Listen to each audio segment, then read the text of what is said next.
இஞ்சியுடன் சேர்ந்த வெங்காயம் தக்காளி சட்னி. இதற்கு தேவையான பொருட்கள்: சின்ன வெங்காயம், அதாவது சாம்பார் வெங்காயம் 15, தக்காளி 5, இஞ்சி 1 இன்ச் சைஸ் 2 துண்டுகள்,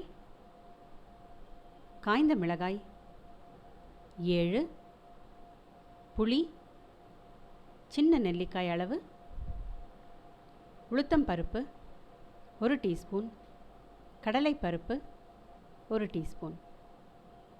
செய்முறை: ஒரு வாணலியில் 1 டீஸ்பூன் எண்ணெய் சேர்த்து, எண்ணெய் காய்ந்ததும் உளுத்தம் பருப்பு, கடலைப்பருப்பு, காய்ந்த மிளகாய் இவற்றை வறுத்து கொள்ளுங்கள். பிறகு ஒரு தட்டில் எடுத்து வைத்துக் கொள்ளுங்கள். ஆறிய பிறகு அரைத்து கொள்வதற்கு. மறுபடியும் ஒரு கடாயை எடுத்துக்கொண்டு 1 டீஸ்பூன் எண்ணெய் விட்டு அதில் சாம்பார் வெங்காயம் சேர்த்து ஒரு 3 முதல் 5 நிமிடம் வரை வதக்கிக் கொள்ளுங்கள்.